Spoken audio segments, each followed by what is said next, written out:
होंगे। अगर आपने पूर्व में जो जीव पुत्र रूप में आ रहा है उसके साथ अभद्र कर्म किए हैं, तो आकर के जीवन भर आपको जलाएगा, आपको दुख देगा। और आपने भद्र माने मंगलमय कर्म किए हैं, तो जीव पुत्र बन के आएगा, तुम्हें सुख प्रदान करेगा।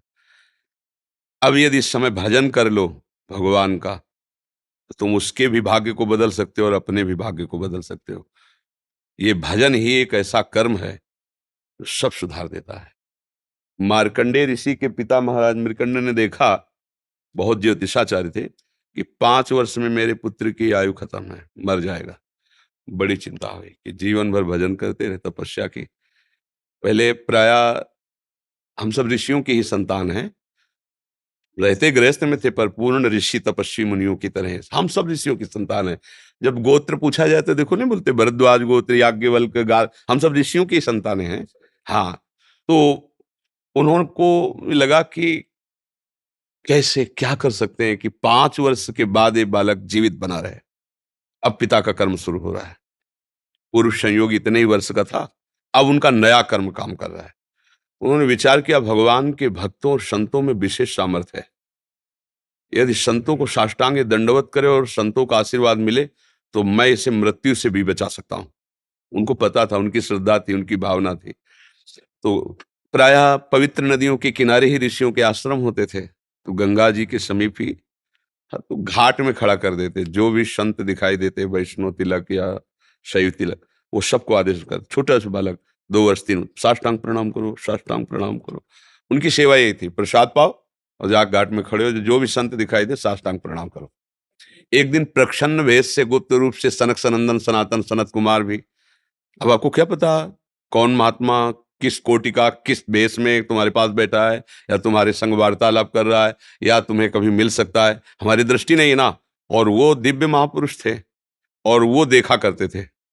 जो साष्टांग प्रणाम किया तो चारों संत वेश में थे, उनका चिरंजीवी भव, बस वो आ गए। कहा, महाराज मेरी दृष्टि अचूक है, आप सनक सनंदन सनातन सनत कुमार चारों ब्रह्म कुमार है ना,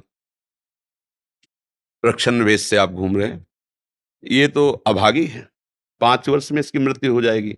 और आप कह रहे हैं चिरंजीवी भव, तो आपके वचन मिथ्या या इसका भाग्य मिथ्या? इसी इसी बात में बैठे थे कि कोई ना कोई महापुरुष जब फंसेगा तो ये भाग्य को मिटा सकता है, साधारण थोड़ी मिटा पाता है, महापुरुष ही मिटा पाता है, उसमें सामर्थ्य होती है। तो उनका ठीक है, चिरंजीवी तो रहेगा ही। तुम्हारी ज्योतिष से तुमको पता है किस मिनट में किस सेकंड में मृत्यु होगी।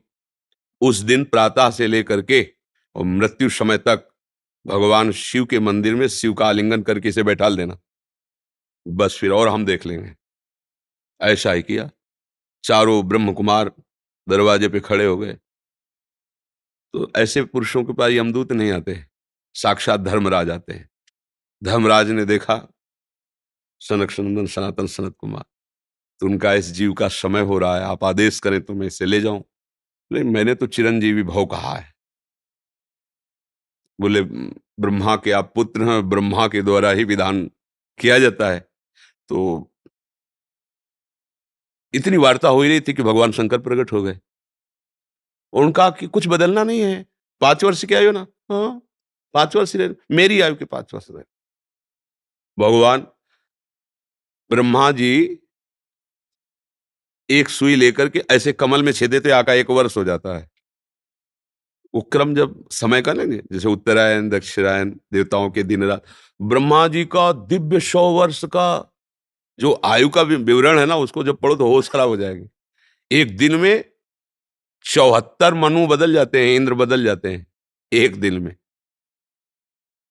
और भगवान का समय, वो जो ब्रह्मा जी का समय, निमेष, पलक झपकना, इतना, इतने ब्रह्मा की पूरी आयु हो गई। 5 वर्ष उनके, आज तक मार्कंडेय जी जीवित है। उनको चिरंजीवी ऋषि कहा गया है मार्कंडेय जी का। अगर पिता भगवान का भजन करे तो अपने भाग्य और पुत्र के भी भाग्य को बदल कर जैसा चाहे वैसा कर सकता है। भावी मेट सके त्रिपुरारी। अगर भजन बल है तो फिर आनंद ही आनंद है, नहीं तो दोनों के कर्म संयोग से ही संयोग बनता है। तो तुम्हारे पुत्र रूप में आ रहा है, अभी हमारा आपका पूर्व जन्म का कोई संयोग तो आपको देखते ही चिढ़ पैदा हो जाएगी। आप ऐसे वचन बोलेंगे कि मेरा हृदय जलने लगे ये आदमी क्यों आया हमारे सामने? वो हमारा कर्म है जो आपको भी जला रहा है, मेरे को भी जला रहा है, दोनों में द्वेष पैदा कर रहा है। और अगर अच्छा देखते ही ऐसा लगा कि मानो हमने बहुत समय से अपने प्रियजन को बाद में देख ऐसा लगता है ये तो हमारे बहुत प्रिय है और देखकर आनंद है, अब आप जाओगे खुशी हुई, हमारे खुशी हुई, क्या हुआ? कर्म ही सबको दुख सुख देता है और कुछ नहीं। अगर कर्म को कोई मिटा सकता है तो भगवान का भजन मिटा सकता है, दूसरा नहीं। खूब प्रभु का आश्रय लेकर के उनकी लीला गायन करो, नाम जप करो, सब ठीक हो जाएगा। और गर्भस्थ शिशु को भगवत चर्चा सुनानी चाहिए, उससे प्रभाव पड़ता है। जैसे माँ गर्भवती है तो चाहिए कि स्वयं स्वाध्याय करे या फिर परिवार के जन कथा कह रहे हो चुपचाप शांति से बैठ के सुने और नाम जप करे, तो गर्भस्थ शिशु पर उसका प्रभाव पड़ता है।